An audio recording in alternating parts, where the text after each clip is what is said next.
Welcome to the Arthur L. Carter Journalism Institute. My name is Robert Boynton. I run the literary reportage concentration here.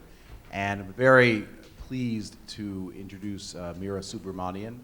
Meera was a student of ours, of mine, many years ago, and we watched with great pleasure as she's developed this fantastic career in this wonderful book. And really happy to have her here to talk with Suketu Mehta, a colleague of mine in the literary reportage. Meera is going to talk a bit first, do a bit of a reading, and then she and Suketu will discuss the book. So eat up, drink up, and enjoy the show.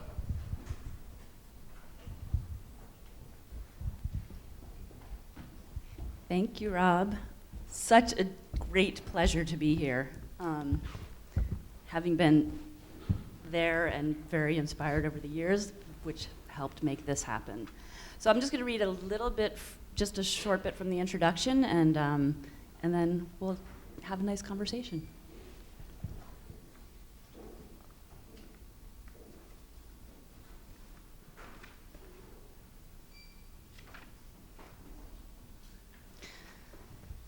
When he was little more than a boy in Madras, my father learned of the family astrologer's prophecy that he would grow up and one day cross the Kalapani, the demon-filled black waters that separate India from the rest of the world. Hindus, especially high-caste Brahmins, were forbidden to traverse such divides, yet the prediction came true. When he was 25, my father became the first in his family to leave South Asia.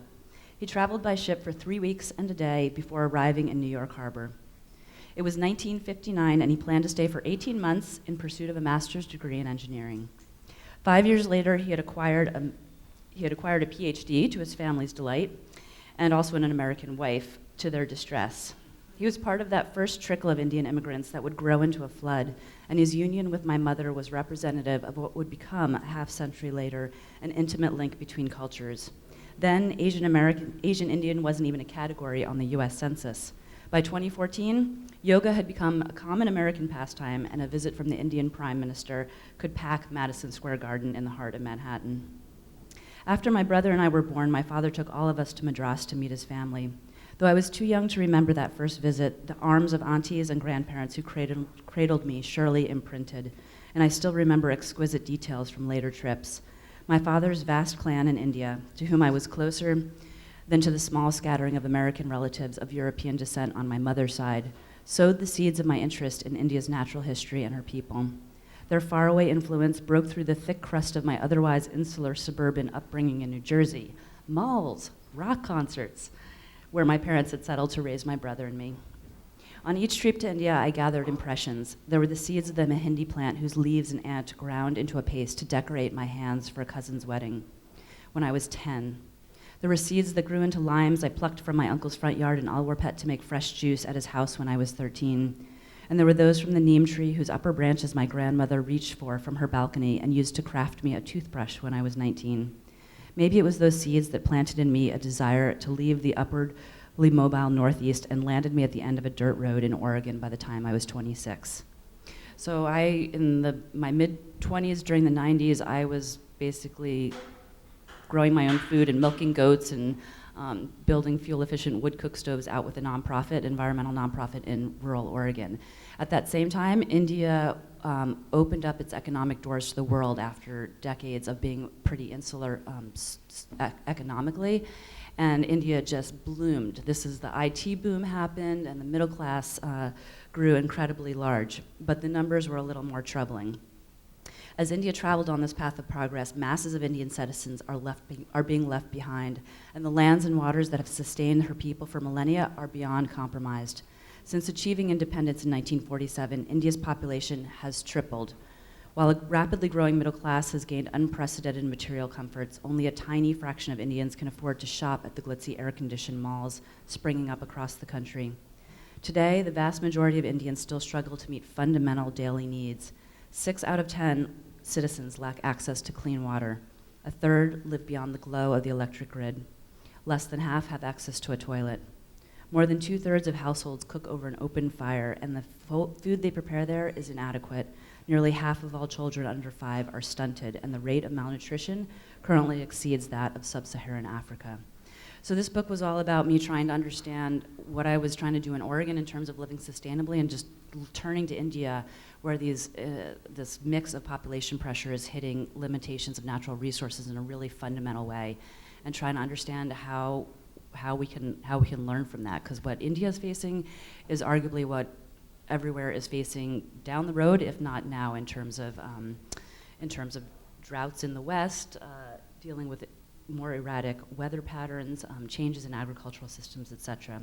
So I used the 5 elements to try to tell this story, and so I brought together a combination of storytelling and science. I went out and sought individuals, but then I did a lot of research and following around scientists, asking them a lot of pesky questions to just bring those 2 things together, both the anecdotal, what people are experiencing on the ground, combined with what the hard science is saying about what development might look like going into the future.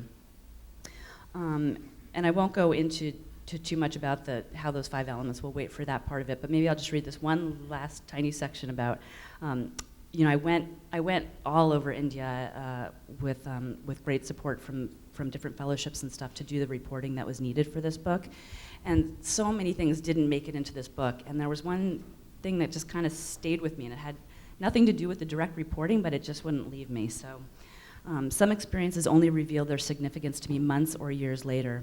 In the gloaming of an autumn night in Rajasthan, on the way to an interview, I stumbled upon a village ceremony. 40 men sat on a large cloth that lay on the ground between 2 long rows of houses.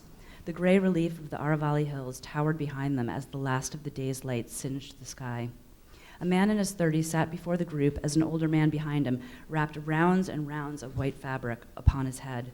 The mass of material fast became an enormous turban of nearly farcical proportions, more than 2 feet across and 1.5 feet tall. The men sitting around me passed around hand-rolled beedies and smoked them. One by one, they handed a few rupees and their own contribution of white cloth to a man who would note it in a record book and then pass it to the older man, who incorporated the material into the great turban by linking one piece of material to the next, ever winding. Later, I learned that the younger man's father had died. The community members gathered were passing on the respect they once held for his father onto him. The weight of the cloth on the man's head was immense. He could barely stand when the ritual was over, but he was lifted upright with the help of the men of the village. The women who had been standing on the periphery drew nearer, singing. Together, they all led him away downhill and faded like a mirage into the night. The image stayed with me after I returned to the United States. It haunted me as friends' fathers died and families and friends died too. I had never witnessed such a profound expression of the emotional burden one carries upon the death of a parent.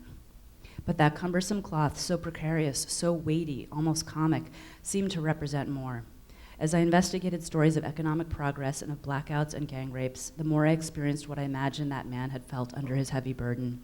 I carried the stories of the people I met and felt the responsibility to share them. The earth also suffers, carrying the load of a precocious species that has proven the ability to despoil every recess of our land, air, and water, but also holds the power to create other ways to sustain ourselves, should we choose. Each of us helps to shoulder this weight in some way. We are all accountable to the earth, humanity, and our shared future. India's burden is particularly heavy. This book is her story.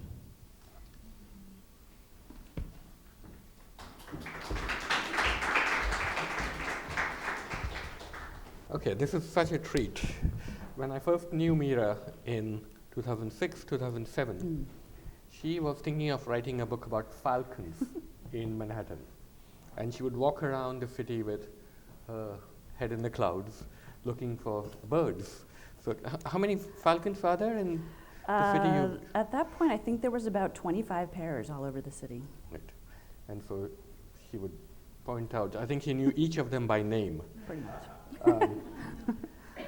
And then over the years, she decided to return to the home of her parents, since you were born here, and write this amazing book about the environment in India. And the framing structure, as Meera explained, is the 5 elements, which are also really significant in Hindu mythology. And her gaze turned from falcons to vultures. So this is one of my favorite parts of the book. She writes about vultures, which in most cultures are considered, faintly menacing birds of prey that feast on carrion, but in India are invited to consume human bodies or dead bodies of the Parsis, the people who belong to the Zoroastrian faith.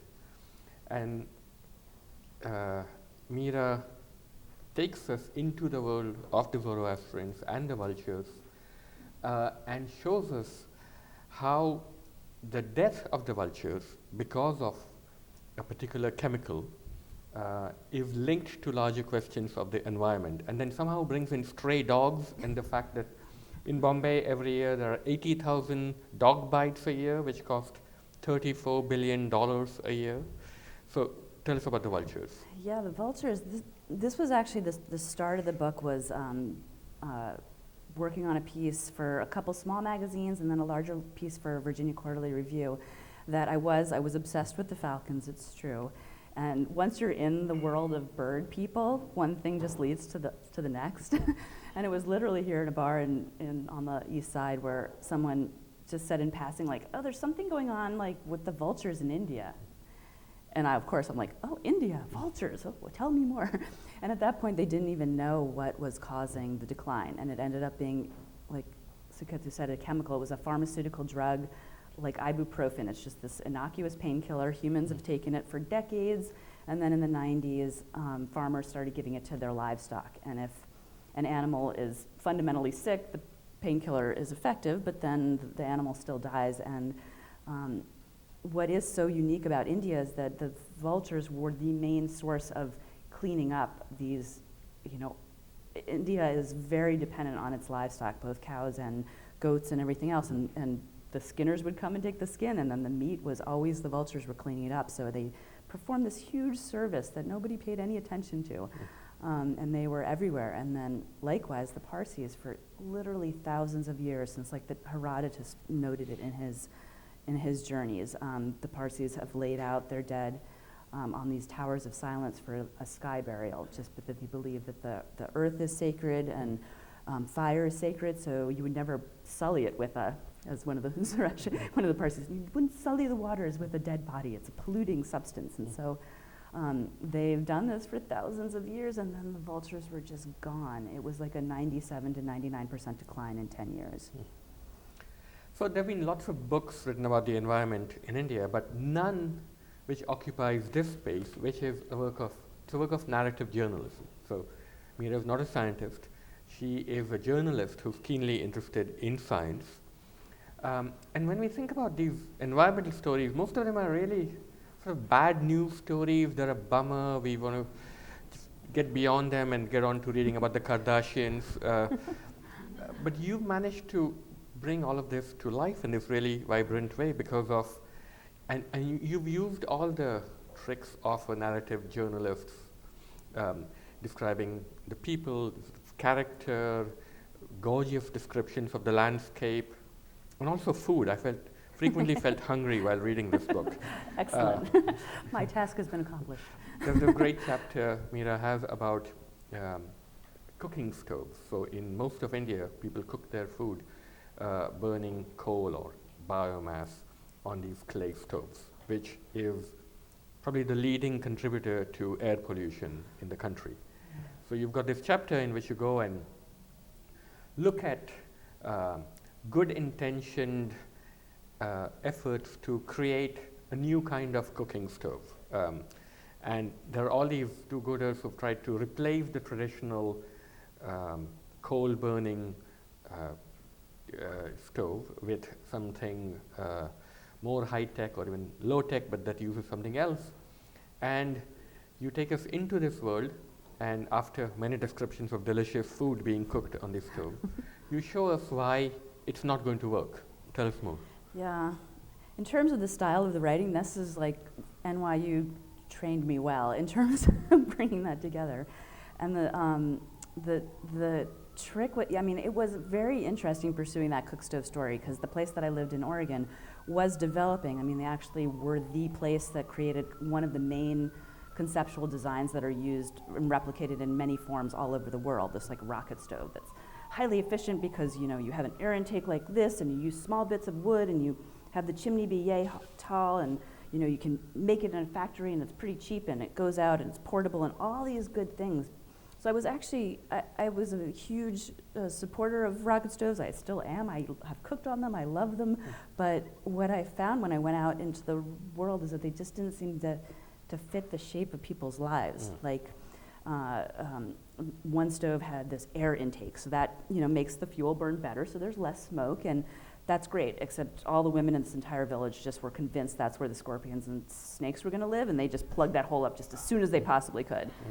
And then, which is a reasonable concern, right? A totally reasonable concern. I actually did ask, has anybody actually seen a scorpion or snake bed down in one of these? And everybody said no, but maybe that's because they plugged them up so efficiently.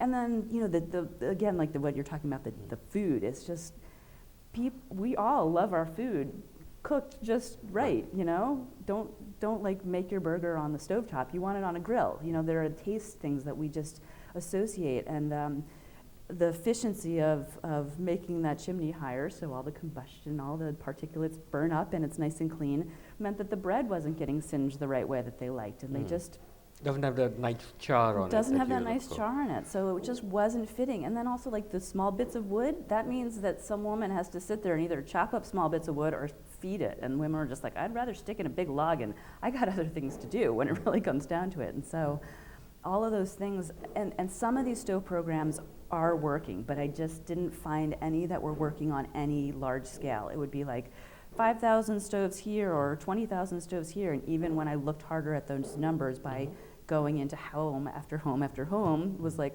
so where's your stove? Oh, it's up in that closet up there, and they pull it out from some dusty corner, or it was just there, just completely untouched and never used. So like the reality of what's happening on the ground compared to the numbers that are presented in glossy reports, in DC, can be really, there's a huge disconnect there sometimes. And you also point out that when they give out stoves as charity, no one wants charity. They'd rather, if they were actually priced, and it was something that you had to work for, you could buy, then there might be more interest. But if it's just given out for free, right. And the stove, I talked to a lot of the stove designers, and they're just like, get rid of the damn free stove programs. Like, make a market for this thing. And we want, we want a consumer to be able to walk into a store and be like, I'm looking at the, 1,000 rupee stove, and then the guy tries to sell them the like 2,000 rupee dollars, 2,000 rupee stove, and then they settle on the, 1,200, So they want to create that market, and it is complicated by the fact that in governments as well as NGOs do give these stoves away often, and it's just, it doesn't seem to be working. This is like an interesting element of the research that I found was work that's coming out of the JPAL, which is the Jameel Poverty Action Lab out of MIT, and they're really using randomized controlled trials to try to test some of these things. There's a lot of like really good efforts around development and addressing poverty issues happening all over the world, and they're actually doing randomized controlled trials to figure out like which of these really work. Like, is it better to spend money on deworming a child to get them to school, or to give a girl a bicycle? Like, which of those things is actually gonna have an effect? And so they've been looking at these stoves too and finding that same thing around, a given stove is not a stove that is used. And then you finally come to the conclusion that it might just be better to give them LPG, that is natural gas, or cooking gas, to prefer that. Yeah, I mean, this is, it's crazy in this like time of climate change to be like seeming to coming out on the side of it of like more fossil fuels, but in some respects that is actually a cleaner overall environmentally.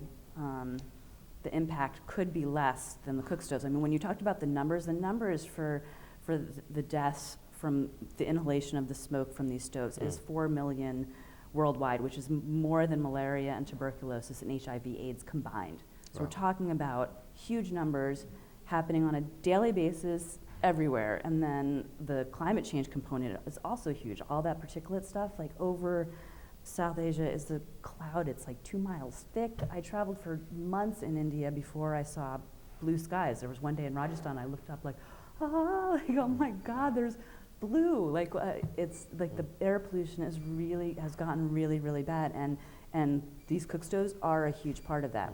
So some of the researchers that I would talk to were kind of arguing, like, let's get people on natural gas.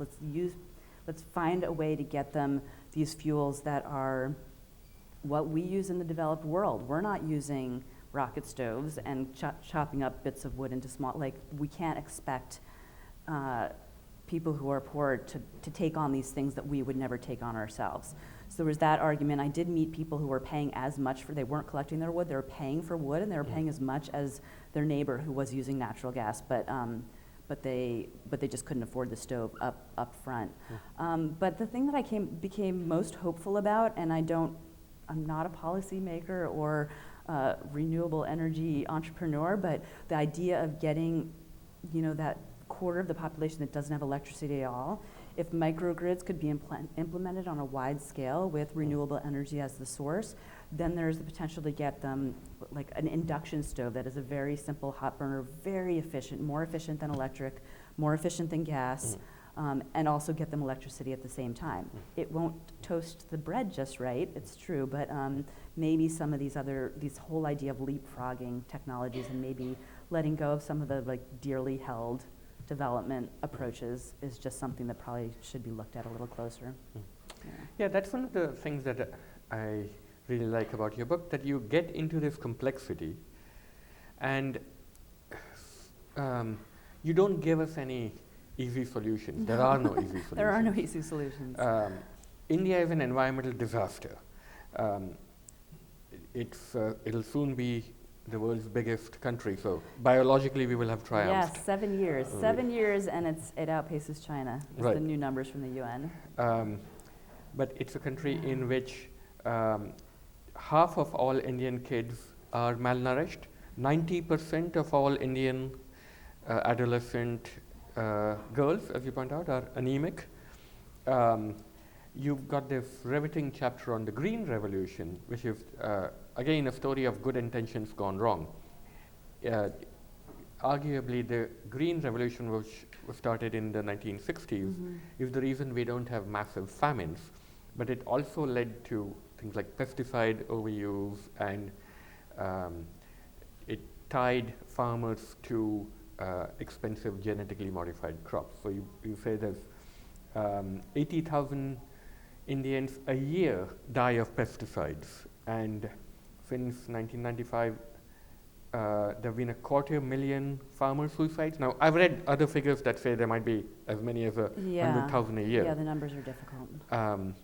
So what happened between all these magic seeds coming in that fed the country and what you see now, where this is an astonishing figure. You see, 1 acre of farmland in Punjab costs $800,000. It's crazy. It's totally, it's completely, like the land ownership is a whole other part of this equation around development and everything. But yeah, the Green Revolution worked so effectively because it was putting this incredible package of high yield seeds combined with pesticides and fertilizers that had never been used before on the land, and high water inputs.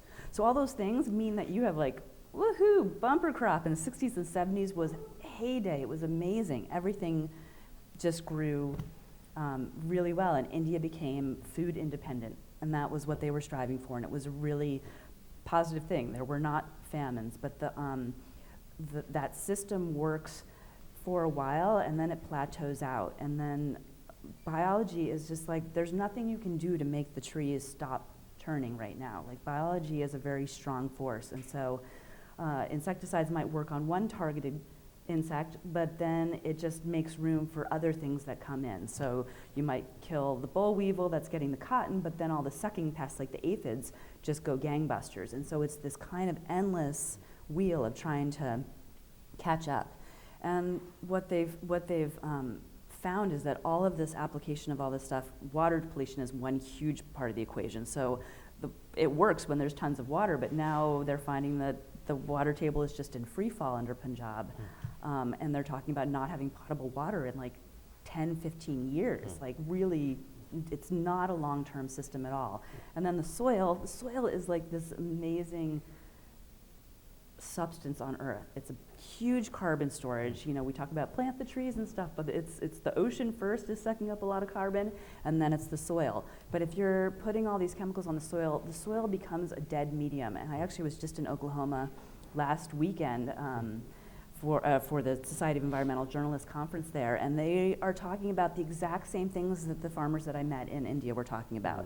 Like, how do we bring the soil back to life? And they had all these awesome demonstrations. We went out to farms and saw, you know, that soil that has just been, like, if they just stopped the chemicals for 20 years, the soil just came back to life. It holds more water, it doesn't erode away, it has carbon storage. There's all these things that happen by just keeping that medium alive. When you put all the chemicals on, it becomes a dead medium, and the only way you can grow food in it is by putting more chemicals into it. So it's just it's not a sustainable system, and it costs a lot of money. I mean, in terms of the suicides, those pesticide deaths, some of those are coming just from poor application of the actual chemicals in the field, but then that is like the chosen method of suicide for farmers who then get into a cycle of debt that they can't get out of. And suicide is complicated, so you can't just say that the farmer suicides are purely because of being indebted because of buying GMO cotton seeds, but it is a factor. You write that 8 companies own or manufacture 2/3 of the world's fertilizers, and another 8 companies, or some of the same ones, manufacture 3/4 of the world's pesticides. Yeah. So that's quite. There's going to be there's going to be some pushback if there was. I mean, organic doesn't cost a lot of money to implement a lot of the strategies that are used, like cover cropping and mixing in fields with different crops, and there's a lot of the methods that are implemented that you can't really sell. So there's going to be pushback from, I mean, Monsanto's spending, they're spending millions of dollars a day, $10 million a day Monsanto spends on research, so that's money that has to come back. And how much on advertising? 12. But do you think that India can realistically feed itself just on organically raised crops? I don't know. That was the driving question of the chapter, and I don't know. I mean, I think the place where I found the most hope was, like, again, trying to balance those stories of what farmers were telling me on the ground, and then looking for the research that tries to substantiate or corroborate what I was hearing. And one of the most encouraging things I found was coming out of the Kellogg Biological Station, which is a research station in Kalamazoo, Michigan. And they've been studying this exact question. They've been using these test plots, putting nitrogen fertilizer on them, testing carbon and nitrogen runoff and all these different factors and the actual yields of the plants that they're growing there. And what they were finding is that if you just go organic, your yields drop down. You get 20% less in crop yields. But also the nitrogen that's running off, that huge dead zone that is in the Gulf of Mexico that's from all the fertilizer and agricultural runoff draining down the Mississippi, the nitrogen runoff was cut in half. So that was a positive thing. But then the most encouraging thing is that they found that they could really reduce the fertilizer. So you're still putting on some chemical inputs, and then implement some of those sustainable agriculture methods, like planting legumes that fix nitrogen naturally and doing crop rotations. And so if you brought down the fertilizer and then implemented these sustainable techniques, they found yields were identical to conventional. And so then you're going, okay, we can bring in some of the old and some of the new. And I was finding that throughout the book that there's all these great traditional knowledge about water systems. In South Asia used to have these amazing, elaborate water catchment systems, and they're all still there. And then they just all went to the wayside when more like developed engineering water systems were put in place. And then people kind of forgot how to maintain these systems. And so bringing in the old and combining it with all this great new stuff that we've learned in the process of like high-tech research and new energy systems and all this stuff seems like that could be a really great direction to go. With the depleted soils and the ruined air and water, it's really a cheerier book than that. Yeah. There's going to be a lot of people moving. So I was in Europe a few weeks ago, and I was in Germany actually, and I saw all these people getting off the trains. And there weren't just Syrians. There were a lot of Pakistanis, there were a lot of Punjabis. And the richer countries are preparing for this flood of migrants coming in. And right now, a lot of them are running from political strife, they're political refugees. But what happens when climate change really starts kicking in? What happens when Bangladesh is flooded, or Assam is flooded, or Bengal is flooded? And you have not just hundreds of thousands, but tens of millions of people forced to move because they can't live in these, some of the places that you've gone to. God, I wish I had an answer to that. I don't know. It's going to be really challenging. I think it's going to be challenging globally, and you're absolutely right. Bangladesh is a really, really vulnerable area, and already it's happening. I was just on a panel with someone who has been covering just sex trafficking that's happening directly as a result of climate change. Women who are their agricultural lands are ruined, or they're left as widows, and they just have no options. I don't know what's going to happen. What do you think? Speaking of, well, I actually think it's going to be the defining human issue of the 21st century, mass migration. And we'll see this all over the world, which is why I think it's so important for people to read your book, because it used to be that what happened in these benighted countries could be kept safely there, and we didn't have to worry much about it because it wasn't going to affect our day-to-day lives. But all of this is soon coming to a theater near you. Yeah. And you also point out the ways in which these environmental issues in India are also indicative of the same issues in the United States early on. So what's the comparison? Yeah, I think it definitely, I mean, even, again, Oklahoma I was just seeing firsthand, but Texas and California dealing with the drought issues, the section on water, I went to Rajasthan, and an area, it's a semi-arid landscape. They're really dependent on monsoon rains, which are extremely erratic, and all of their water had just dried up. The wells had gone dry, the river was gone, and agriculture basically perished. Like, you can't grow or raise livestock without water. So many people had left, and I followed the work of one organization that was just building tiny little check dams all over the landscape. And this is work we did in Oregon. I mean, and you can design landscapes so that there's swales. So just basically everywhere you can just sort of catch a little bit of water so that it has a chance to percolate down instead of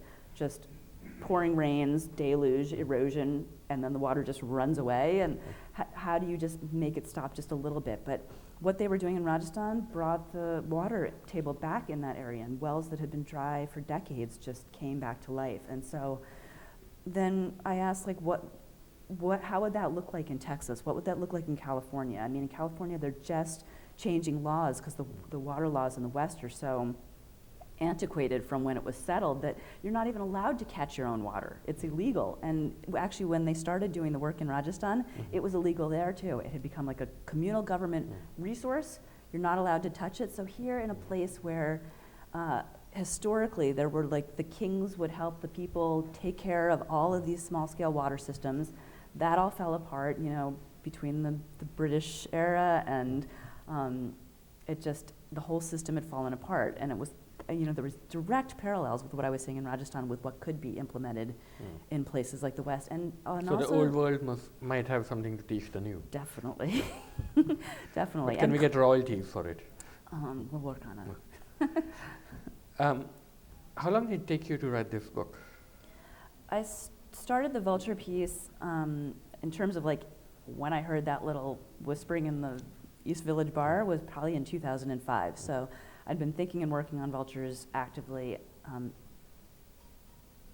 for a long time. But then the actual book came together fairly quickly after, like, working on the Falcon book proposal for 6, 7, 8 years, I don't know how many years. This proposal came together really quick in terms of, like, getting a framework for using the 5 elements to talk about the environment in India. It was definitely something I'd been thinking about. I had friends who were telling me, quit writing about birds, like, write about people. So I was able to, like, sneak the birds in and write about people. So the framework formed kind of early on, and that helped, and then the proposal worked, and I actually sold it in India first, and then immediately just started doing the reporting, and I didn't sell it in the US until later. So about 3 years from, like, writing the proposal and selling it in India to when it came out. So pretty concentrated And were there time. times you thought of giving up? Was it too much? Was it because you have an enormous mass of material and you've Yeah. traveled all over? Yeah. What was the process of the researching and writing the book? Yeah, it happened really, I mean, it did happen really fast. It was like selling the book in India in June, I think it was, knowing that I wasn't going to have any money to go do reporting, so immediately applying for a Society of Environmental Journalists fellowship to get me back to India by that fall. And then months of reporting there, and then went home to Cape Cod and wrote, and then I had immediately also applied for a Fulbright, which I highly recommend. Like, they're more encouraging of journalists applying now. You know, you get to say, like, I have a book deal. You're going to have a tangible takeaway that you can say, Fulbright helped make happen. So I had a Fulbright Nehru Fellowship that got me back to India for a whole nother round of reporting, and then went home and wrote. So it was kind of a bit of back and forth of concentrated reporting, and even while I was reporting, it was just nonstop in the field all day reporting, and then writing as much as I possibly could, like in actual prose, like at night, so that when I came down to sit down and write, you know, in snowy Cape Cod, which felt so removed from India, that I was able to like go back to those moments really vividly. And do you have a project that you're thinking of doing next? I have no idea. No, actually I do have some ideas, and I kind of miss freelancing, so I'm kind of eager to get back to some more shorter stories, maybe closer to home, and then take a breath and dive into the next thing, whatever it might be.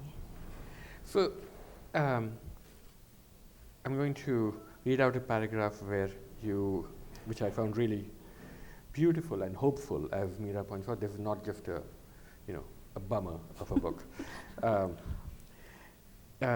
You say, just as India created her own form of democracy, intrinsically Indian and not just a replica of the Western model, she could create her own way to develop her people and resources. Growth could be guided by environmental self-rule. Call it eco-swaraj. So Swaraj means self-rule, which is a term Gandhi coined for leading the country to independence. Call it eco-swaraj, something only a few developed countries have tried on any large scale, and that is nearly non-existent in the developing world. Imagine an India in which innovation comes from the micro, where grassroots communities decide what they need and how to get it. A bottom-up approach to India's environmental crises can feed people without depleting the soil, draw water from wells without diminishing aquifers or displacing communities, fuel India's growing energy needs without wrecking the environment. The technology exists and is continually improving, and coupled with the traditional knowledge that remains, could be transformative. So you would invest in India if India were a stock. You're Yeah, I still would invest in confident, in India. spite of all of it, you think that it'll survive. Well, it will be interesting to see. I mean, there was a change in government last year, and one of the people I spoke to, one of the people that was working with the organic farming, some of the states in India are actually claiming they're going to go fully organic. Seems kind of revolutionary, but then the Green Revolution is still widely practiced.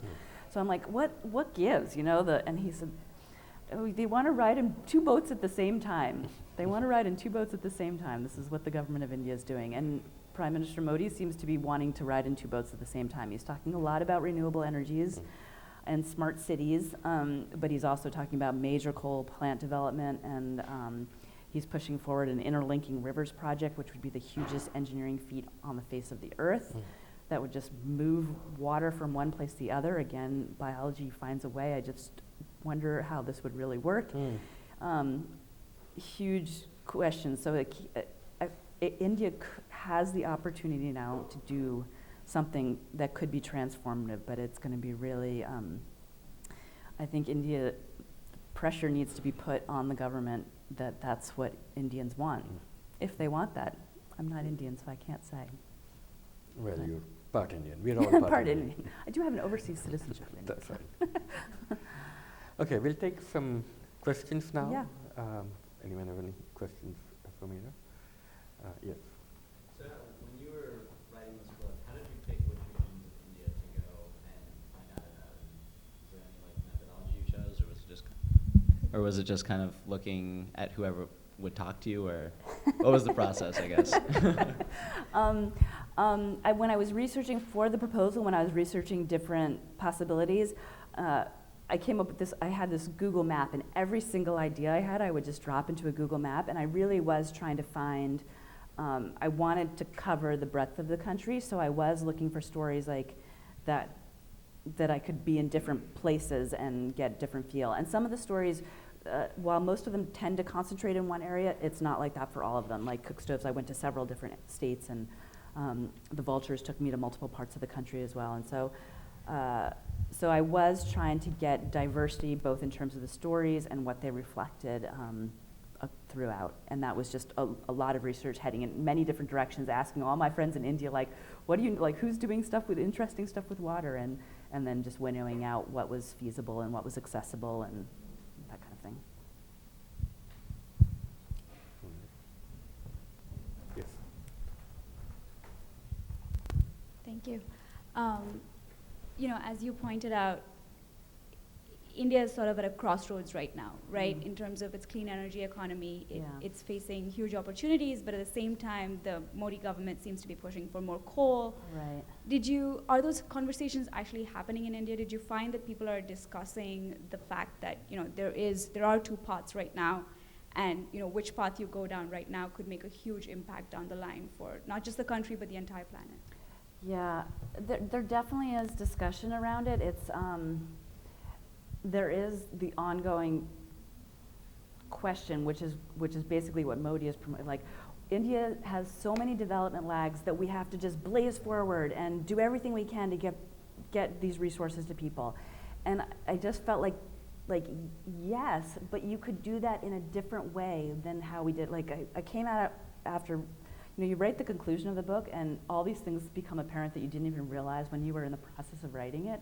And I realized, like, all of these things were about small-scale answers. Like, if you do many things across the landscape that help improve the quality of life, but not at the expense of a mega dam that displaces people and is built in a seismically sensitive area that when something goes wrong, it goes really, really wrong. Or a nuclear plant that when the tsunami comes, you have devastation and people have to leave an entire region and never go home. So, like, if you do these micro things, they can have this great cumulative effect. So I just seem like, yes, India needs to develop. India needs to get electricity to the quarter of the population that doesn't have it, and clean water and healthy food. But that could be done by taking a totally different approach. And that paragraph that Suketu just read was basically about that. Like, India could become a model. Like, the fact that they have so many lags also means it's a bit of a blank slate. You could create this whole new system. And this is back to being why it's relevant here. Like, our infrastructure is reaching its time limit. A lot of our infrastructure is crumbling. What are we going to do next? Are we going to, like, just do the same thing we did last time, which we're definitely not ready to pay another WPA project to, like, recreate big stuff? What about the small, nimble stuff, energy systems that are constantly getting better each year that you can implement really quickly? Like, South Africa increased their power, like 10% of their power is coming from renewable in 4 years. They just did that. Like, the prices of all this stuff is just dropping. Renewables are just dropping every year. Even oil and gas companies are recognizing that they want carbon taxes so that they can, you know, plan for the long term. They see that solar is becoming more viable. They see that oil and gas is becoming less viable. They're seeing this change. So, like, jump on that wagon and push it forward. You know, it could happen. It's just that there's such an attachment to that, like, big model, that macro model of the past, I would argue. Yeah, one of the things I found remarkable in your book was how all these people with these good intentions would come to India and don't actually ask the people whose lives they want to improve how they're going to take to their newfangled inventions. Yeah. Right? There are a lot of international consultants who come in and give them these gifts. And so it reminded me of a story I found. I was doing a story in Benares, in Varanasi, where the Ganges River flows through, and it's incredibly polluted, as you know. Yeah. So the French had offered to set up a turtle breeding farm in Benares because there's all these dead bodies that float down the Ganges. And so these were flesh-eating turtles. And so the French set up a turtle breeding sanctuary, and they hired all these people to look after the turtles, to breed the turtles.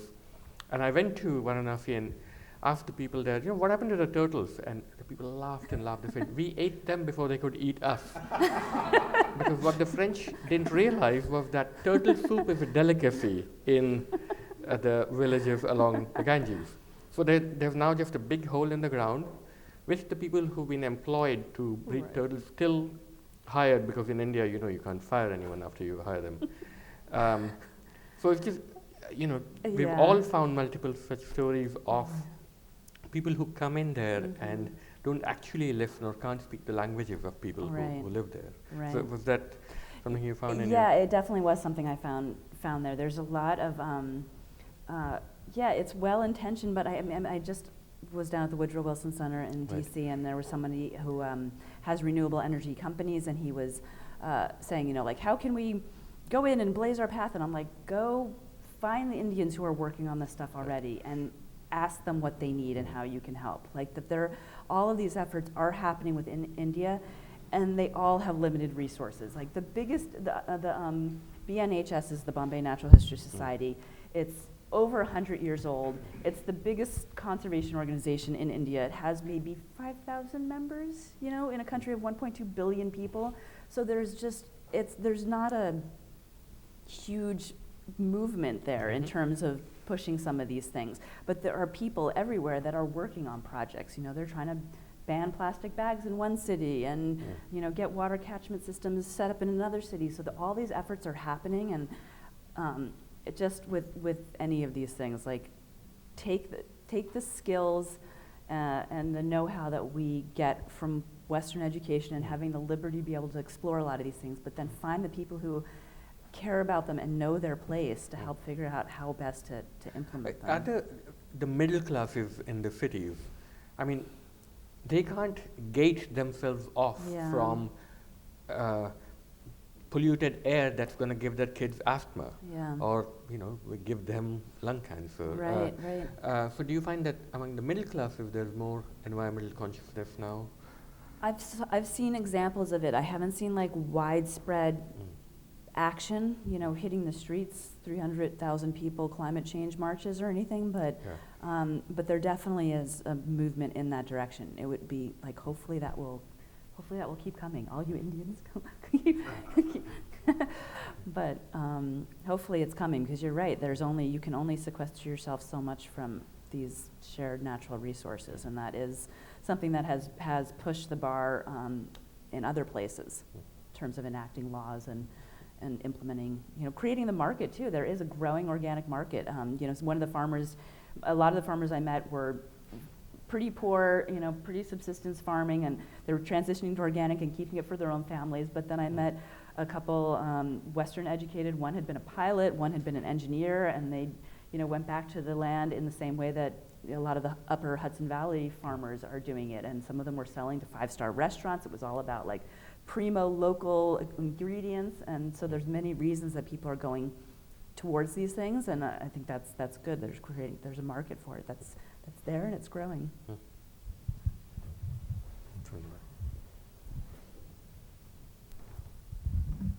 Thanks so much for this conversation. I'm learning so much, and just wanted to know, Meera, you say you're not a policy person, but obviously so much has gone into this, and it sounds like there should be policymakers who do listen to this. And so I wonder if you could say how you imagine the audience for this as you were writing, sort of as a writerly decision to make it a book rather than a series of articles.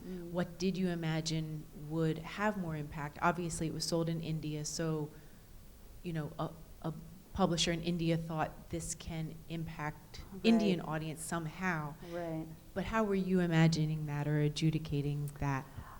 I'm not real. I don't know how I was imagining it other than wanting to just push that question. Like I was kind of amazed when I was researching, like when you do a book proposal, you do like comparable books that are out there that might be addressing the same things. Like why does the world need your book? You have to address that in the proposal. And there was just a real lack of any books that addressed this larger issue about the environment in India and what it means not just in India but globally. Meera Kamdar has a great book, Planet India, and Churning the Earth was another one that was good, but there's just not that much of a conversation about it. And I think when you talk about the environment in India, I remember when the editor read the book proposal, she sat down with me and she said, "Is this really a book about the environment in India and there's not a single tiger in it?" Sold, because it is just so, I mean, and the poor vulture biologist trying to raise money to get, meat, goat meat every week, 3 times a week, to feed the vultures that doesn't have this drug in it. Huge expense. Try fundraising for that in India. This is not elephants, this is not tigers, this is vultures. We want money to feed the vultures year after year after year because we can't release them yet.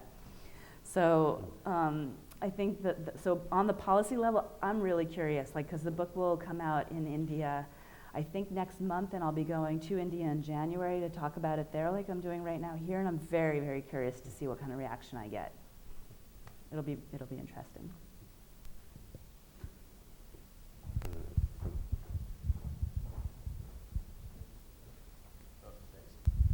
Hi, I'm wondering what you hear about the waterways project that you've referenced. Because I know the Inland Water Authority has been talking about doing that kind of thing for over a decade. And I'm a journalist, and we talk to companies that might be involved with that kind of thing. Mm-hmm. And they don't really have optimistic things to say. So I'm curious what you've heard. They don't have optimistic things to say about it happening or about how it will happen? Or like how it'll play out if it does happen? Yeah, about it happening. Like we talk to dredging companies that Yeah. might sell equipment to those kinds of projects. Mm-hmm. And I talked to someone today who told me that he quoted this guy in India for a $2 million dredge, and the guy said, that's nice, but we only have $50,000 to spend. So Right. I wonder if that's consistent with... That is a fine question. It has just been a lot of talk, and when Modi came into office, he was pushing it forward in a way that it hadn't gotten support from Manmohan Singh before that. So there was definitely some new energy going towards it. They're trying to streamline a lot of their, part of the reason that some of these projects don't go forward is because there's environmental laws that were making it difficult, like permitting processes and stuff like that. And that is getting streamlined in a really kind of terrifying way in terms of what the impact from these projects might be. Corruption is still a huge part of it, so these big projects, corruption plays a huge part in it. That same renewable energy guy that I met in DC was saying, they're going full force getting these projects implemented in many parts of the world, but India has been really difficult because the corruption is so difficult. And I met people in India who were working on renewable energy projects there that said the same thing. And I think those larger scale projects, that is a huge part of why they don't come to be. So I don't know, maybe that's a blessing if it doesn't, I don't want to say it's not the corruption part of it, but that if whatever keeps it from happening, because it seems like environmentally this could be a kind of a catastrophe to move forward with the Interlinking Rivers project. But I think we have time for one last question, and then there's someone over here. Hi. My question is, I came in a little bit late to your talk, but I was wondering if you addressed what's going on after the Narmada Bachao Andolan movement, which was one of the biggest environmental movements in the world, and what's happened after that to it now, and did it have any impact, and what's the impact of it being sort of removed by the Modi model in Gujarat? And the second question is also about small farmer holdings, which you were talking about on organic farming. In India, some kinds of seeds have been introduced by companies like Cargill, and it has created a huge debt bondage among farmers, and about 75,000 farmers have committed suicide. So, what is pushing this non-organic farming and the role of the multinational corporations which are coming into India and introducing corporate-sized farming? Right. I can't really speak to the Narmada. I haven't followed that, and I wasn't focusing on that within the book. It was part of the consideration of like how to address the water story and the mega dams. Again, I went like searching for the stories of hope, of not just the fights against the big things, but trying to find out what the alternatives might look like. So I can't speak very well to that. In terms of the agricultural question, we did touch upon it briefly about the indebtedness that system causes for the farmers by buying into the whole system of the both genetically modified seeds, but even the high yield seeds that they can't save and use year after year. And yeah, it's a huge financial system that's worth a lot of money to a very small handful of mostly Western corporations, and it is going to be a force to contend with, as even if on the ground there is more movement towards a more sustainable system, there is going to be pushback from the corporations. I mean, hopefully they follow demand, and they are working on. There was actually again in Oklahoma at this conference last week. There was a some kind of tech company, but they were all about like finding the awesome, cool microbes and life stuff in the soil, and like isolating it and then being able to sell it to you, so that if you want to grow, wheat that really needs this type of microbe to have it really make the seeds bigger and get a better yield, they're going to do it. But that's like high tech, but also more natural. It's about looking back at the soil. So my guess is that they are going to continue to move. That would be a nice direction. If they want to like sell people stuff, at least it's the stuff that keeps the soil alive instead of just killing it. So they're basically talking about bringing whole foods to India. Yes. Be right next to Walmart. Okay. Well, thank you, Meera. And I invite you all to stay behind and speak to Meera one-on-one over a glass of wine and some food. Yeah, have some food. Do we have books here? No books? No, we don't have books. You should buy a book somewhere. Yeah, everyone must go out and buy books. So, thank you. Good. Thank you, Suketu. Thank you.